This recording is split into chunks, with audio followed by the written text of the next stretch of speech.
Fique ligado aqui no nosso programa e nós já iniciamos também hoje aqui falando então do tema da cidade, né? Vamos falar sobre Itapetininga, vamos falar sobre essas eleições de 2020, de 15 de novembro, ou seja, todos os dias tão importantes aí que nós fomos trazendo para cada um, aqui todo mundo que estava acompanhando com a gente, que esteve ligado também no nosso programa, na nossa programação, nós tivemos também juntos aqui, sempre levando para você aquilo que acontecia na cidade. E para comentar um pouquinho a respeito disso, nós temos então foi candidato à nossa prefeitura aqui de Itapetininga nesse ano 2020, já foi vereador aqui na cidade, já foi presidente da nossa Câmara, já foi também secretário municipal, ou seja, um longo caminho aqui junto à política de Itapetininga. Eu estou falando do comerciante Fuad. Fuad, boa tarde, seja muito bem-vindo ao Telescópio, tudo bem?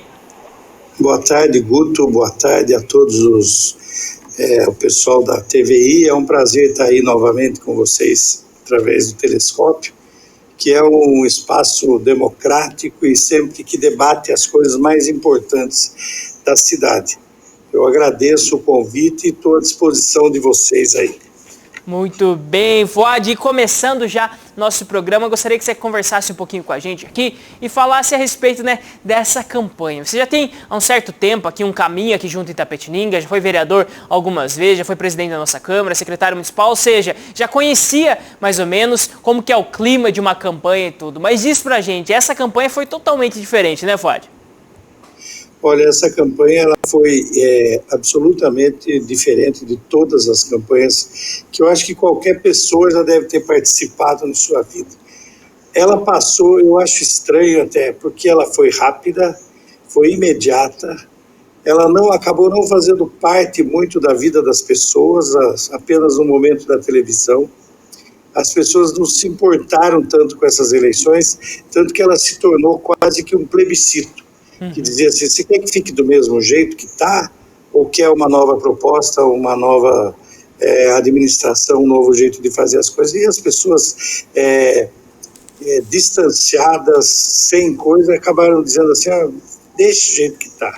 E isso aconteceu em muitas cidades, porque as pessoas estavam preocupadas mais com a vida delas, que é a questão do trabalho, a questão da saúde, a questão de não encontrar as pessoas, e outras coisas, né? A dificuldade desse momento tão difícil que o mundo inteiro, que a humanidade vive, que é essa história da pandemia e que reflete no cotidiano e na vida das pessoas. Então a eleição virou um segundo plano para as pessoas e a maioria nem prestou muita atenção nas coisas que estavam sendo colocadas. Nós fizemos uma campanha possível, colocamos as nossas posições, as nossas propostas para a cidade e levantamos especialmente essa questão de que maneira que uma administração, uma gestão pública vai poder gerir agora, daqui para frente, essa situação que é a consequência difícil desse momento que nós estamos vivendo. Muito bem. Fuad, já perguntando justamente a respeito disso, né? Durante essa campanha, vocês trouxeram ali algumas bandeiras que talvez eram bastante diferentes de outros partidos, né? Algumas bandeiras, vamos dizer assim, que tratavam mais de uma questão... Acho que a questão solidária foi muito ali em cima da sua campanha, né? Como que vocês pensaram, desenharam isso, né? Ou seja, não trazer simplesmente algumas respostas para alguns pontos ali, mas também trazer um certo idealismo, não certo? Assim, por que não pensar numa sociedade melhor também dentro de uma campanha política? Foi mais ou menos essa a ideia? Então, na realidade, a sociedade melhor dentro da política são as alternativas concretas que nós podemos oferecer. Através de você. Nós tivemos uma queda de sinal aqui. Acho que já estamos de volta, já temos de novo. Fuad, perdão, deu uma travadinha aqui, mas pode continuar com a gente. Estava começando a responder aqui para a gente, então, a respeito dessa campanha. Então, na realidade, nós temos que imaginar que é possível fazer as coisas, né? E daí nós pensamos assim, a partir dessa situação de pandemia, o tipo de administração possível é aquela em que vai estar calcada na solidariedade, ninguém desgruda da mão de ninguém, ninguém solta a mão de ninguém. E a prefeitura, e ficou provado que o Estado tanto o federal, o estadual e o municipal, são necessários. E toda aquela conversa de prefeitura mínima, estado mínimo, governo mínimo, caiu por água abaixo, porque o que sustentou o Brasil, o que sustentou a população, foi o próprio Estado, através das ajudas emergenciais que foram conseguidas após muita luta do Congresso Nacional e da esquerda, pressionando o governo Bolsonaro para fazer isso, que ele não queria dar duzentão para cada um durante esse período, através das reservas que foram deixadas pelo Estado, através do SUS, que eles queriam destruir também, que era o discurso, vamos acabar com o SUS, vamos privatizar a saúde, e nós demos um banho no mundo inteiro com essa relação, mesmo em contrapartida ao que o governo propôs. O governo negou a pandemia, o governo está negando as vacinas agora, está escolhendo que vacina que vai utilizar. É uma coisa assim deprimente que nós estamos observando, é uma coisa deprimente. Então nós pensamos assim, Itapetininga vai ter consequência com relação à pandemia. Então nós temos que criar uma economia solidária. Economia solidária é o que? A prefeitura vai ter que ajudar as pessoas a se levantarem. Nós pensamos na renda mínima municipal, que já foi criada em várias cidades e que é possível para poder fazer acontecer daqui para frente a economia, que seria através de um cartão, que a gente ia fazer o levantamento das pessoas que estão inscritas na inscrição única e na registro único, e que utilizam dos programas sociais do governo. As que não estão inscritas, que entraram na pobreza durante esse período, vão ter que se cadastrar, né? Cadastro único, né? Esse é o termo correto. Elas teriam que entrar no cadastro único, a partir do cadastro único, fazer um levantamento e fazer uma reorganização da receita municipal para se criar a renda mínima municipal, renda básica municipal, que seria através de cartões.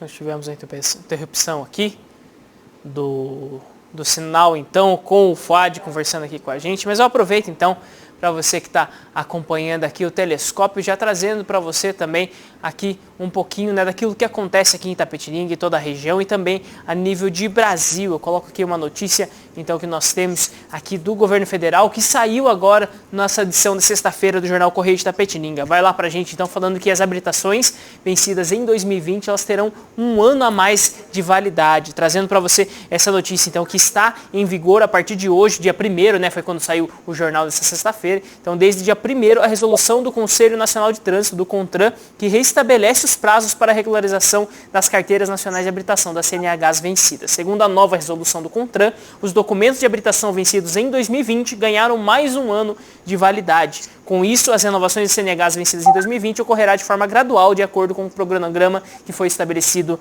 no documento. Então, você que teve a sua CNH vencida esse ano, então você tem até o ano que vem, então, para pagar. Então, quem tinha de 1 a 31 de janeiro de 2020 vai para 1 a 31 de janeiro de 2021, ou seja, as CNHs que venciam em janeiro de um ano vai vencer em janeiro do outro, em fevereiro de um vai vencer em fevereiro do outro. Então, já trazendo aqui para você, até para evitar, né, como ficou muito tempo fechado esses trabalhos, trabalho do CONTRAN, trabalho do DETRAN, agora vai ter então essa extensão aí para que você possa realizar também de forma organizada a partir do ano que vem essa renovação da sua CNH. E nós temos novamente aqui o contato, então, imagens junto ao Fuad. Fuad, você estava falando para a gente aqui a respeito do cadastro único, então, que isso geraria também para as pessoas ali uma possibilidade de ter acesso, né, a todos esses serviços. Como que vai se dar isso?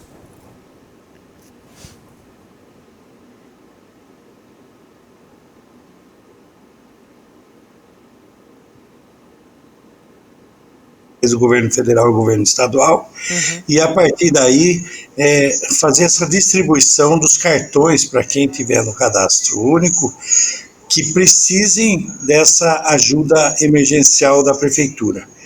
A partir disso, as pessoas vão poder comprar no comércio local de empresas locais ligadas à alimentação, saúde, educação, né, e saúde, educação e alimentação, através do seu cartão e essas empresas locais também vão gerar receita, vão gerar emprego e vão gerar. Isso aí vai girar a economia de uma forma muito interessante. Por outro lado, nós criamos também a possibilidade, propusemos a possibilidade das hortas comunitárias, para você criar alimento e renda também. Mas e foram várias propostas que nós fizemos aí e apresentamos durante o programa. Mas o importante é que antes disso nós discutimos com vários setores da sociedade. Meio ambiente, educação, cultura, economia, saúde, todas as áreas. Nós fizemos reuniões de 3 a 4 meses antes da campanha para montar um projeto que visasse exatamente, que vislumbrasse essa realidade. Isso está na saúde, com relação à saúde da família, né, que nós temos hoje 17 equipes, e Itapetininga precisa de 41 equipes de saúde da família para poder atender a população antes delas irem para o posto de saúde e antes de entupir o pronto-socorro e o hospital, que tem poucos leitos. Então tem várias propostas que nós fizemos em várias áreas. Essa questão, por exemplo, que depois até as outras campanhas copiaram, que é a questão do interposto, onde hoje nós temos a Expo Agro, virá durante o ano todo um mini Ceasa, um centro comercial regional para os pequenos produtores, criando agora a possibilidade de fazer como se fosse uma incubadora de empresas dentro do próprio mini Ceasa na área de indústria, agroindústria, na área do pequeno produtor, do programa da produção orgânica de alimentos e outras coisas que poderiam acontecer. Tudo isso são pequenas ações que até nós estamos discutindo de apresentar para a prefeitura, para que ela possa utilizar se houver interesse e houver pressão popular. Muito bem. E Fuad, conta um pouquinho pra gente aqui, né? Nós tivemos na eleição de 2018, principalmente, uma polarização muito forte, né, no Brasil, que refletiu também muito, vamos dizer assim, no discurso político, da maneira que as campanhas foram feitas e também, principalmente nas câmaras, né, de deputados estadual e também na Câmara Federal, né, nós tivemos aí uma resposta muito grande da população com um voto ideológico, com um voto mais nessa área, assim. Na questão municipal aqui nós não vimos tanto isso, e até mesmo na sua campanha, na campanha dos outros candidatos aqui, nós não vimos tanto, vamos dizer assim, se levar por essa questão. Você vê que isso talvez não cabe tanto, assim, muitas vezes numa campanha da prefeitura? Cabe, Guto, sabe, porque na realidade essa eleição, aqui em Itapetininga em especial, a cidade é muito conservadora, a cidade teve 80% de votos para o Bolsonaro, né? Continua a pesquisa, o Bolsonaro com altos índices de aceitação, de popularidade. Há um ódio ao PT e à esquerda aqui em Itapetininga histórico, né? Embora a esquerda e o PT aqui só trouxeram coisas boas para a cidade durante o período dos governos Lula e Dilma, né? A cidade se transformou com o investimento federal.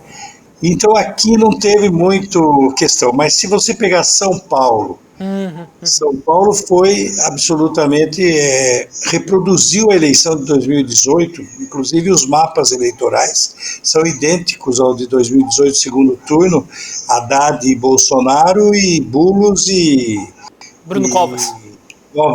Bruno Covas, foram parecidos. Acho que você deve ter visto nas redes sociais os mapas da votação de cada um e a quantia de votos e parecido.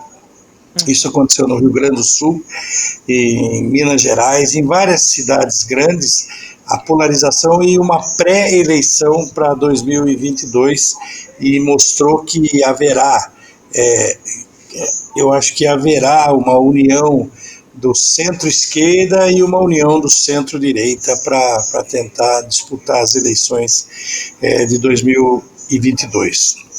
Mas foi legal, eu acho que foi interessante. A questão mesmo, em algumas cidades do interior especialmente, foram plebiscitos, que as pessoas falaram, quer que continue do mesmo jeito, então vamos deixar assim, nem deram muita bola para a eleição. As pessoas estavam realmente preocupadas com as suas questões pessoais e as eleições acabaram ficando em segundo plano para as pessoas, né? Eu acho que isso, eu demorei para chegar nessa questão, viu, Guto? Nessa, como que eu demorei um pouco e acho que até foi nessa semana que eu acabei percebendo mesmo que as eleições não tiveram importância nenhuma, porque a vida continuou, de repente no outro dia depois das eleições não teve nenhuma comemoração, uma passeata para comemorar a vitória, como nós vimos, não teve grandes choros, ninguém se ligou muito.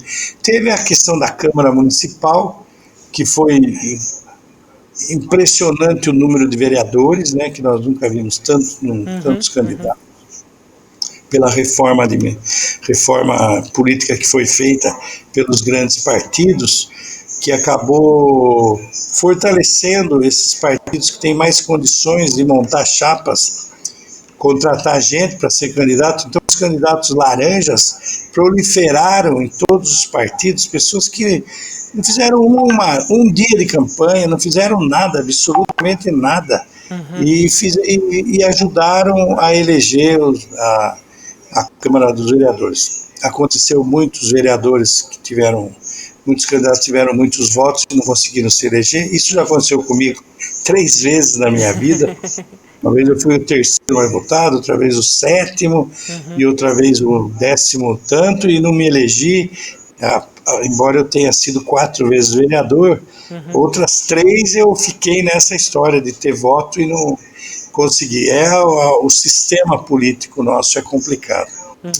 E agora, como fizeram a proibição das coligações, todos os partidos tentaram colocar o máximo de pessoas para somar voto, e acabou ficando, você se batia com candidatos, todo mundo foi candidato, até é legal, porque todo mundo começa a participar diretamente da política. E mesmo assim, a eleição não teve importância para grande parte da população. Muito bem, não pode. Mesmo conhecendo muitos candidatos, às vezes as pessoas elas não se animaram, né? Você vê dessa forma. E fala pra gente justamente também a respeito da eleição da nossa Câmara Municipal aqui, Fad. Nós tivemos 11 vereadores reeleitos e 8 novos, sendo 2 que já tiveram mandatos em outras legislaturas, mas que não estavam se reelegendo agora. E também se coloca o fato aí, né, que tanto o vice-prefeito da chapa do Barbará, que era o Marcos Tadeu, quanto o candidato a prefeito também, o Milton Neres, seriam 2 que talvez se reelegeriam também, e a Selminha, que não disputou mais, também talvez se reelegeria, ou seja, nós chegaríamos a 14 vereadores reeleitos caso eles saíssem, né? Você vê que também é um voto de, não, Itapetininga era para continuar. A mesma coisa da continuidade, quer dizer, a Câmara trocou 6 por meia dúzia, né? Tirando o Milton Nery, o Marcos Tadeu e a Selma, que tem suas personalidades, mas na realidade a Câmara, a formação, o formato da Câmara, mais uma vez é igual, não muda muito, não tem grande diferença na atuação, pelo menos que a gente percebe. Tem alguma pessoa ligada à igreja, outro aos evangélicos, outros aos católicos, alguns vereadores assim que já estão lá há muito tempo, tipo Marcelo Nanini, etc., Tony Marconi, etc., já estão lá, o Codorna, que saiu por fora e teve a sua candidatura reeleita, e daí os outros candidatos novos também fazem parte, um do Rechan, outra coisa, trocou do Rechan um pelo outro, né? Saiu o ex-vereador do Rechan, entrou outro no lugar, o Rechan entrou. Então não mudou nada, né? Então continua a mesma Câmara. Foi mais ou menos isso, né? Você vê uma continuidade assim. E falando justamente a respeito disso, né? Você acredita que essa questão, acho que a grande palavra nos últimos anos em política vem sendo renovação, né? Renovação, mas talvez na urna isso não surta tanto efeito assim. Você vê que talvez seja mais uma propaganda de quem quer entrar, essa questão da necessidade da renovação, e não uma necessidade da população em si? Então, é necessária a renovação, sempre, né? Porque a renovação é que faz novas ideias, as pessoas que vivem. A sociedade hoje é tão rápida, as mudanças tecnológicas, as mudanças de todas as coisas, das bandeiras, As mudanças de tudo é muito rápido, então significa que precisa também renovar as pessoas que estão participando da política. Por outro lado, tem que ter respeito por quem tem experiência, então tem que ter uma parcela de renovação, uma parcela de continuidade, e assim as coisas andarem. Só que nesta eleição aqui em Itapetininga, a renovação foi muito xoxa. Muito bem, nós temos o pessoal participando com a gente aqui, mandando alguns recados pra gente. O Christian Fernando Almeida manda boa tarde. Também aqui o Samuel Gilbran, ele tá de férias, mas tá participando aqui com a gente, mandando o joinha aqui, assistindo junto com a gente. Valeu, Samuel. O Paulo Cabral manda aqui, olá, Fuad. André Tatiti também coloca aqui, parabéns pela coragem de vocês. E também bastante gente mandando alguns recados aqui, meio que virou também os nossos comentários aqui, o pessoal um pouquinho de briguinha aqui, briguinha ideológica, tudo. Isso, virou um pouquinho aqui nos comentários, o pessoal defendendo, o pessoal também tendo uma posição mais contrária, mas diz pra gente aqui, Fuad, justamente também a respeito da escolha de sair como candidato a prefeito aqui em Itapetininga, né? Em que momento você avaliou que seria a melhor opção e não sair como candidato a vereador como saiu nas demais eleições aqui da cidade? Então, nesse momento, eu acho que eu tinha uma obrigação, desde com o meu partido e com a minha cidade, de resgatar algumas coisas que foram feitas e que injustamente foram esquecidas e negadas. O PT, eu fui vereador vários anos e vejo um ódio ao PT aqui em Itapetininga violento, uma coisa pesada, sem precedentes, muito maior do que no resto do país. Aqui é um feudo de direita grande, e eu falei, eu tenho que mostrar que nós não somos nem monstros, não somos monstros, nós fizemos propostas, temos projetos para Itapetininga, temos história dentro da nossa cidade e da nossa região, e que isso era possível mostrar. Eu falei, eu tenho que fazer isso. Sabia que era difícil participar, não sabia que era tão difícil assim, mas eu fiz questão de participar, de montar a chapa do partido, que foram pessoas guerreiras, pessoas maravilhosas, participaram. Os 10 candidatos que nós tivemos, foram poucos, mas valeu, porque cada um fez a sua parte, a sua parcela, tiveram poucos votos, mas mostraram que vamos com garra fazer uma ideia para Itapetininga, um sonho para Itapetininga. Tive a oportunidade de convidar e aceitar como vice-prefeita a doutora Carolina Malavasi, uma médica infectologista jovem, para renovar, e eu acho que ela foi, dentro das campanhas políticas e dentro dessa eleição de 2020 em Itapetininga, uma grande novidade e o nascimento de uma nova liderança, mesmo não só dentro do PT, mas também dentro da cidade. As pessoas estão querendo, isso é uma renovação. Ela se colocou, se apresentou, está aí para lutar pelas causas gerais, né? E foi muito interessante essa vivência e foi legal a campanha nesse sentido. Então eu pensei isso, falei, eu vou ser candidato, e mantive isso até o fim. Eu acho que não estava na hora de eu querer ser candidato a vereador, e também porque tem muitas candidaturas, muita gente. Eu achei que não era momento para mim, era momento para mim, para eu fazer essa atuação dentro da eleição que nós fizemos. E nós saímos vitoriosos, embora com mínimo de votos, pouquíssimos votos, mas vitoriosos porque a imagem que nós apresentamos e as propostas que nós apresentamos, quem viu, as pessoas curtiram dentro do possível. Muito bem, e Fuad, só trazendo também a respeito da doutora Carolina, né, uma grande parceira aqui do programa também, diversas vezes vem falar com a gente a respeito até dos temas mais importantes desse momento, né, como médica infectologista, sempre vem aqui participar com a gente, mas também saiu aí também com uma grande, vamos dizer assim, demonstrando, né, e você vê assim, Fuad, que ela viu como uma médica infectologista, ou seja, ligada com um dos campos que mais preocupam aqui na cidade, que as pessoas mais falam, que é a questão da saúde municipal, também ligada ao funcionalismo público aqui de Itapetininga, ou seja, ela vem de uma base, né, de onde ela conhece alguns problemas profundos aqui de Itapetininga, né? Você enxerga mesmo que essa atuação dela, essa abertura à população, tudo, ela vai ser algo que vai ter uma resposta muito grande da população mais para frente? Eu acho que, então, é isso que eu estou falando, ela é uma liderança que surgiu e que se ela se manter na participação política, nas entidades onde ela, nas ações, nos grupos, nos núcleos, onde ela já participa, seja da saúde, da cultura, do meio ambiente, no funcionalismo público, ela vai crescer assim como uma liderança nova para Itapetininga. Muito bem. E eu gostaria de perguntar para você, Fuad, agora, né, como que você avalia aí, vamos dizer assim, esse resultado nas urnas, principalmente da prefeita reeleita, né, da prefeita Simone, né? Você já falou algumas vezes aqui pra gente durante esse programa, né, sobre o pessoal que falou, vamos deixar do jeito que tá. Mas você consegue enumerar aqui alguns pontos que chamaram mais atenção, tanto para bom quanto para ruim, ou seja, para quem votou nela, alguns pontos que você vê que foram positivos, que chamaram atenção, e também alguns pontos negativos aí que precisam melhorar nessa segunda gestão?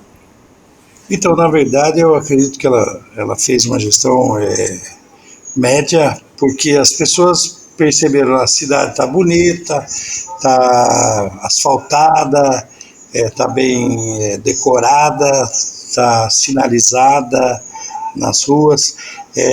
Ela pegou um boom do crescimento das investimento imobiliário, né? E isso acho que colaborou muito na sua gestão e no resultado que foram, desenvolveu-se vários empreendimentos imobiliários na cidade grande, e que como tem um financiamento fácil, e ela facilitou isso é importantíssimo, que não aconteceu no governo de Fiore, tanto que o governo de Fiore foi rejeitado, a campanha do Irã foi rejeitada exatamente porque não desenvolveu as coisas que estavam acontecendo. Isso ela facilitou e teve essa sorte.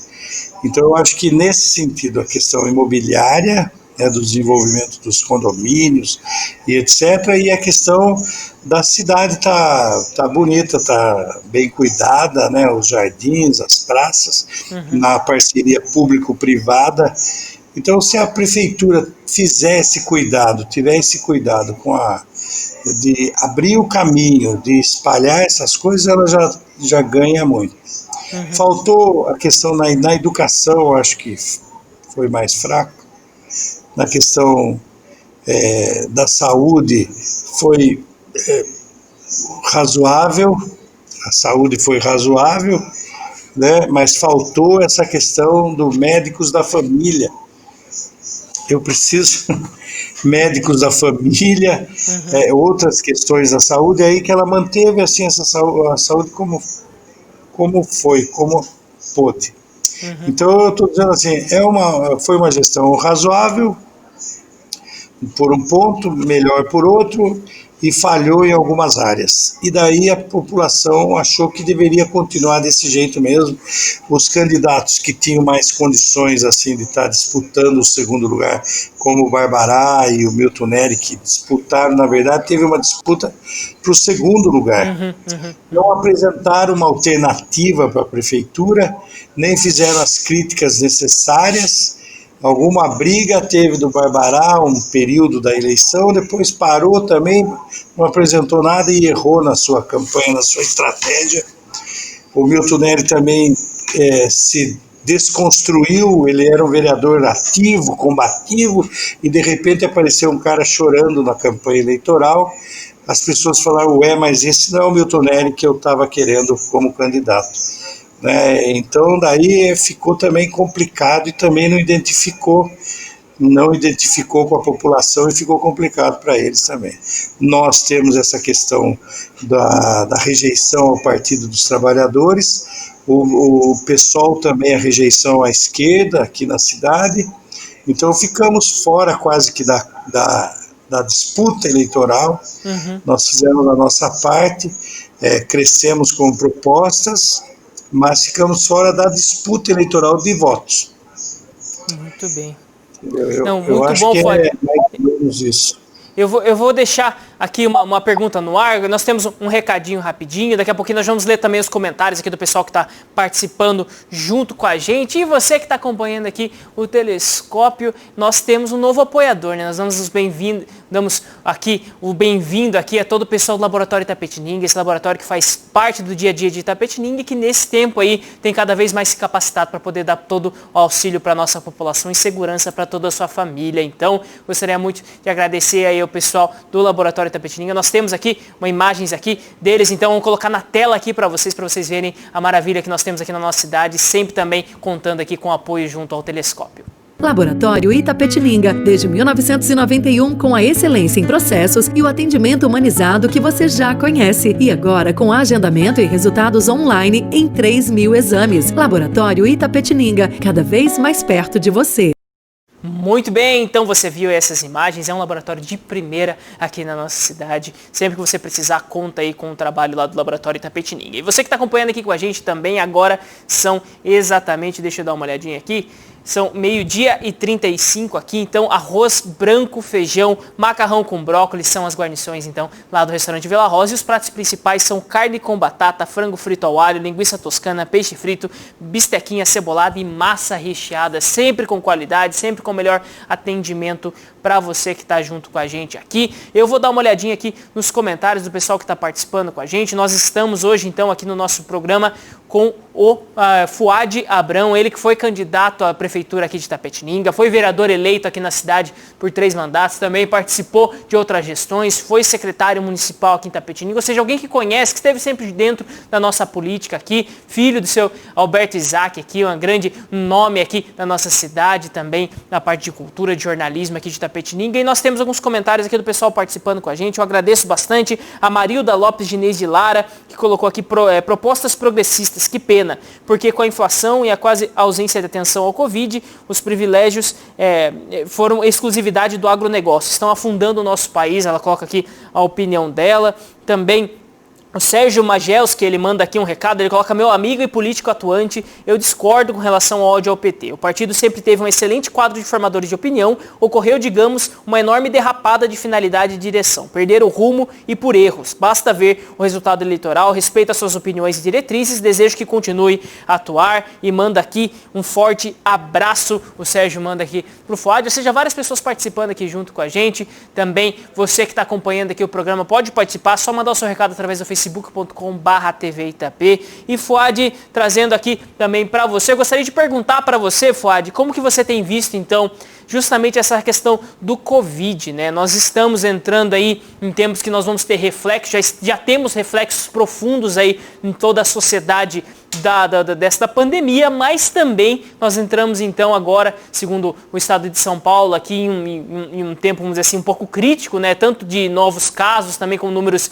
de leitos disponíveis, o que leva a nossa cidade a regredir então para a fase amarela. Todo o estado de São Paulo regride a fase amarela. Fuad, como você vê o impacto disso e as atuais, né? Esse decreto novo que foi divulgado pela prefeitura, que ainda mantém um certo funcionamento do comércio com algumas restrições, é a melhor maneira de se lidar com isso agora? Então, eu acho que a prefeitura está tentando fazer uma mediação entre o amarelo e o verde para poder manter a economia girando de alguma maneira ou de outra. O perigo é que eu acho importante isso de certa maneira, porque nós precisamos, a economia não pode parar. A prefeitura tem que manter a fiscalização, mas precisa haver uma colaboração da população. Não dá para a gente deixar só o poder público responsável pela coisa. Tem que ter uma colaboração do comércio, uma colaboração das pessoas na rua. Você vê um monte de gente sem máscara na rua, andando pela cidade, e pode acontecer uma tragédia posterior depois disso. Eu tenho um comércio, o meu é difícil, muito difícil, que é restaurante. Nós estamos tentando fazer o máximo possível de manter as pessoas distanciadas dentro do limite que foi colocado, mas eu vejo que a própria população acaba não... E a gente precisa, para poder manter os empregos das pessoas e tal, está trabalhando com isso. Foi a única coisa que nós fizemos durante esse período, inclusive por isso que eu acho que as eleições foram meio fracas, porque as pessoas estavam preocupadas ali com o seu dia a dia. E daí nós estamos tentando fazer isso, e a prefeitura tem que fazer. Eu não sei, acho que foi um erro estratégico de tirar o hospital de campanha, mas parece que estão transferindo isso para onde ia ser a UPA, lá na Vila... na Avenida Nishimbo do Brasil, e no próprio hospital, mas parece que estão lotados os leitos, e os trabalhadores da saúde estão fazendo o que podem. A gente percebe que estão fazendo o que é possível dentro das suas condições. Isso é uma dificuldade que vai continuar, né, Fuad? Isso, nós temos que nos preparar também para isso, né? Então, a tristeza que dá é maior, a tristeza é nacional. A tristeza é nacional porque o Brasil está disputando, fica discutindo entre Dória e Bolsonaro qual a melhor vacina, o que vai fazer, o que não vai. Todas as vacinas são necessárias. Eu vi um cara da USP falando, e eu conversei até com a Carolina sobre isso. O Brasil devia negociar todas as vacinas. Nós temos 200 milhões de brasileiros, né? 200 milhões de brasileiros que vão ter que tomar essa vacina. Tem lugares aí que falam assim, não, mas a vacina que eles querem comprar precisa de 70 graus. Nos grandes centros, o Brasil tem condições de deixar 70 graus negativos a vacina. Na Amazônia não tem, mas na Amazônia vai comprar a vacina que é possível dentro dessa necessidade. Em outros locais tem que comprar todas as vacinas que estiverem disponíveis, mas tem que preparar o país, tem que comprar... ampolas, tem que fabricar as ampolas, se não comprar todas. Aqui só tem 3 fábricas de ampolas para vacina. Tem que preparar os hospitais, preparar as cidades para receber as vacinas e fazer. A sorte nossa, e nós damos show nisso no mundo, é que existe o SUS. O Brasil é referência mundial na questão de vacinação por causa da existência do SUS, da maneira que é distribuída as vacinas, as maneiras. Então, dava pelo menos, né? Pelo menos dava show no mundo inteiro. Agora, nós não temos nem ministro da saúde, não sabemos nem qual é o nome do ministro da saúde, porque ele tinha que reproduzir politicamente, não cientificamente, o que o presidente queria que ele falasse. Então nós estamos assim numa situação difícil. Eu dou risada para não chorar, porque nós vamos ter agora que rapidamente comprar ampolas, organizar. O Brasil tem que se preparar para vacinar. E poderia já estar começando a vacinar no primeiro dia de janeiro, já, se tivesse feito todas as preparatórias, porque nós temos o Instituto Butantan, referência no mundo. O Brasil deve agradecer a existência do Instituto Butantan como criador científico, mas o Brasil, o nosso governo, nega a ciência, nega a pandemia, nega a máscara. Outro dia ele falou, não usa máscara, não use máscara, quero ver a comprovação. O dia que a gente escuta isso, e segundo alguns médicos e tal, a própria máscara, ela serve como uma forma de criar anticorpos na gente, porque você fica com a máscara, o grau da quantidade viral, né, que você acaba recebendo é menor, e daí o corpo cria anticorpos que vai nesse tempo. Nós estamos desde março criando anticorpos, quem está utilizando máscara, então já vai ficando mais forte. Mas a pandemia está por aí, os jovens estão desesperados, ficaram um ano fechados, tão enlouquecidos pela rua. e daí trazem para nós, que somos grupo de risco, dentro da casa, o vírus. E daí pode ter uma outra situação, consequência disso. Então nós estamos rezando, estamos orando, estamos lutando e falando e dando informações no Facebook, passando informações, mas a contra-informação é muito grande. Eu tenho alguns amigos aí que parece que estão dopados, estão com a cabeça, com o cérebro raspado de receber fake news e acreditar. Outro dia eu tenho tido conversa assim, especialmente lá no meu trabalho, lá pessoas que trabalham comigo, eu vejo absolutamente, parece que tiveram, sei lá, não sei explicar o que aconteceu, e que recebem, e cada dia recebem mais, negando a pandemia, negando coisa, só fala assim, não, o povo tem que trabalhar, tem que não sei o quê, tem que trabalhar com todos os cuidados. Aí é possível a gente estar retomando a economia, além de ações da prefeitura de criação de renda, seja com a renda básica, seja com a criação de incubadoras para colaborar com os pequenos empreendedores, seja frente de trabalho nas comunidades, contratando por meio período as pessoas para fazer serviços que antes eram feitos terceirizados com empresas de fora. Dá para a própria prefeitura contratar emergencialmente por meio período frentes de trabalho. Dá para fazer um monte de coisas para a economia poder girar e para poder ir contendo do ponto de vista da saúde, fortalecer a fiscalização, fazer com que as pessoas... Então, eu acho que eu tenho esperança nessa administração, nesse sentido, que vai acontecer. A mulher tem sensibilidade, as mulheres têm sensibilidade para entender isso.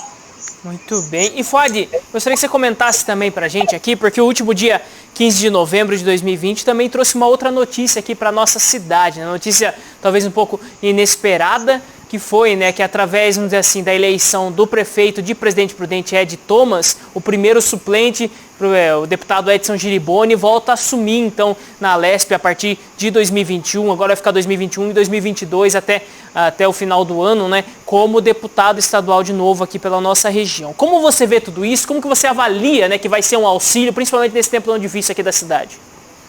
Então, eu acho que é importante ter uma representação estadual à cidade. O Giriboni é uma pessoa muito querida de toda a cidade, não faz parte do meu espectro político, mas respeito demais o Giriboni. Eu acho que ele pode representar e buscar verbas e buscar possibilidades para a cidade passar por esse momento difícil. Muito bem, nós temos mais alguns recados aqui do pessoal participando com a gente. Nós temos aqui o Miguel Pupo de Azevedo Júnior, ele colocou aqui, né? Como sempre falei, o Fuad Abrão é uma pessoa do bem. Ele coloca, né, que o problema para ele é que o PT se perdeu, se entregou. Aí também o Carlos José coloca aqui, PT saudações. O Cláudio Vieira, ele manda o seu recado. O Luiz Alexandre Lara coloca, belíssima campanha, propositiva, limpa, politizada, graciosa inclusive. Parabéns, Fuad e Carolina. A Cristina Bernardes manda pra gente aqui, boa tarde a todos. Eu agradeço a todo mundo que está participando aqui do Telescópio. Pode mandar o seu recado também através do facebook.com/TV Itapê. E Fuad, queria que você comentasse também um pouquinho com a gente aqui a respeito dessa atuação, né?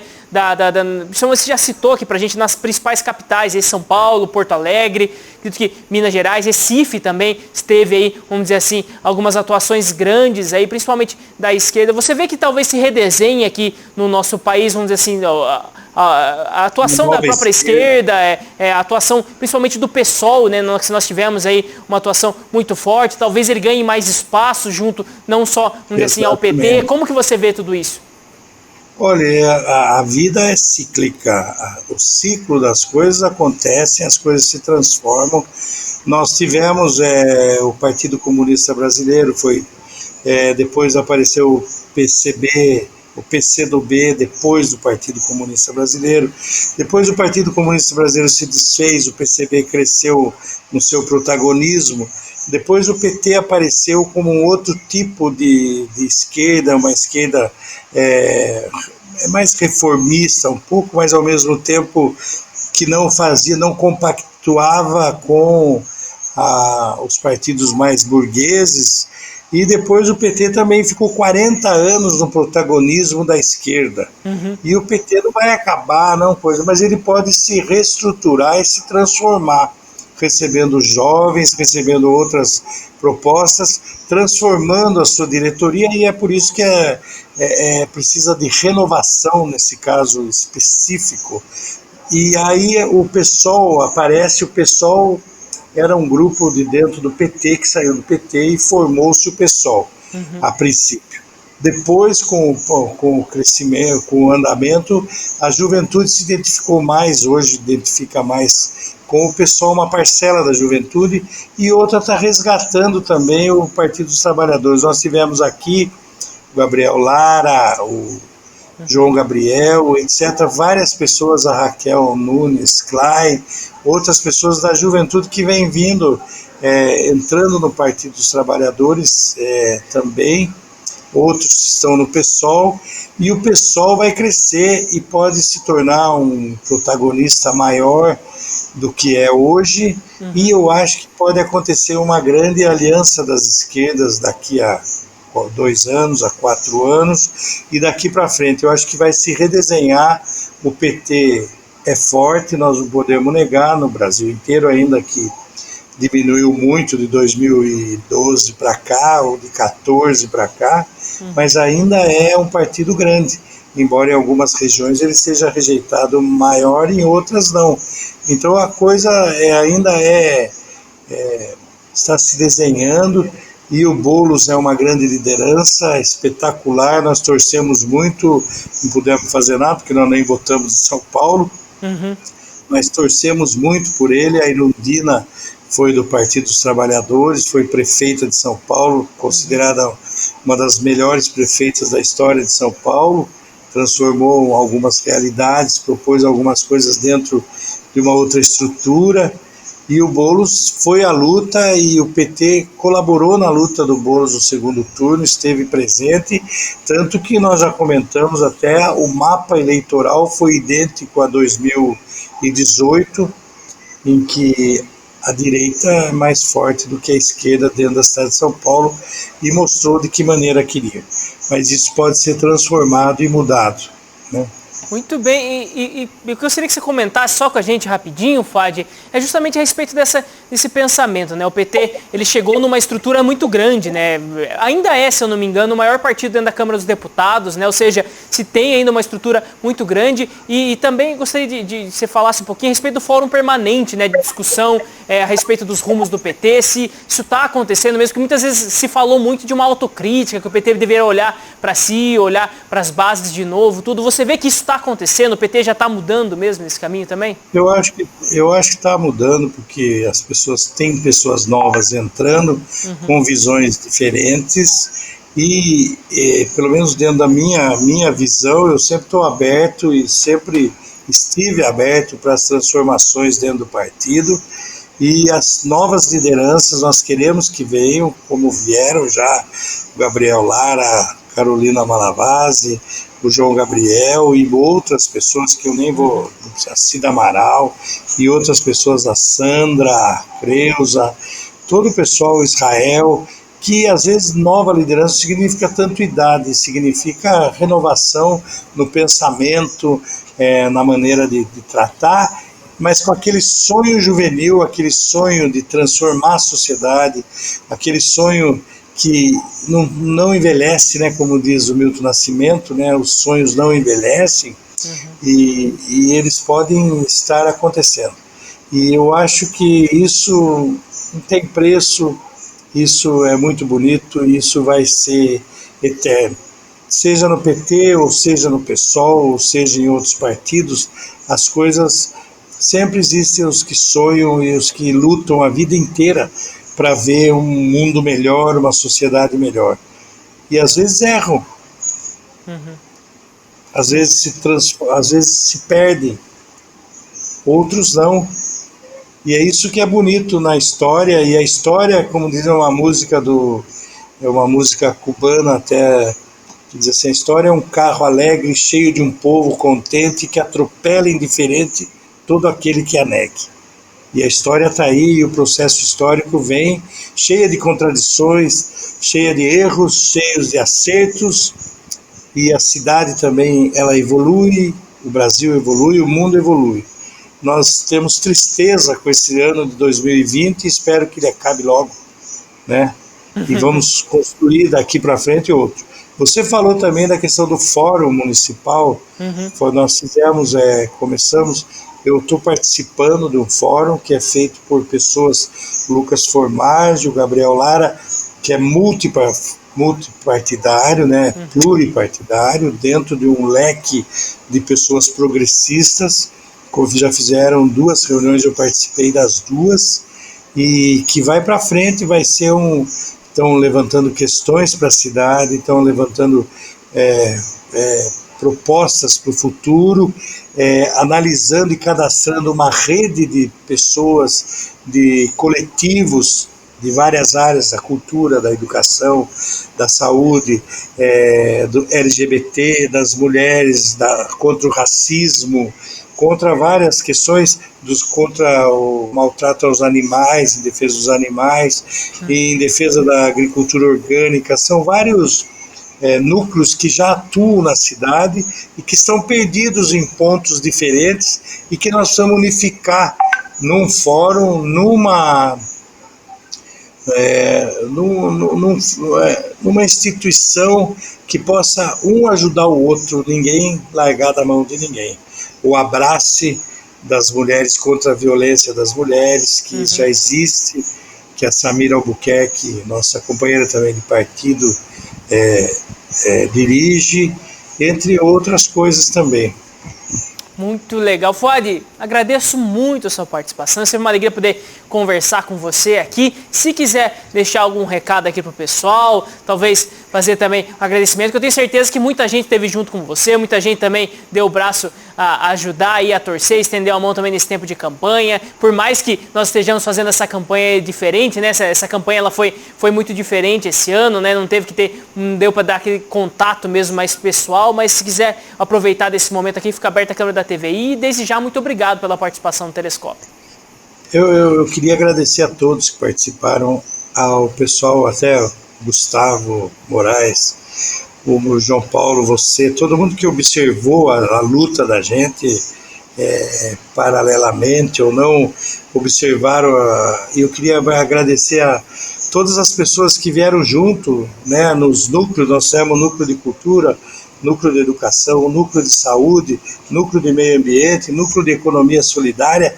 Foram dezenas de pessoas que foram essas que nos proporcionaram alegria, proporcionaram essa esperança, a esperança que não morre. Então, e as pessoas que depositaram, embora sabendo que a gente ia perder a eleição, mas depositaram na ideia, o seu voto, a sua maior arma, que é o voto, e nós agradecemos demais.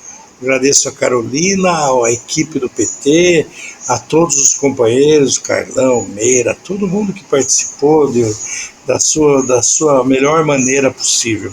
E agradeço a vocês pelo espaço democrático do Telescópio, que sempre abriu para todos.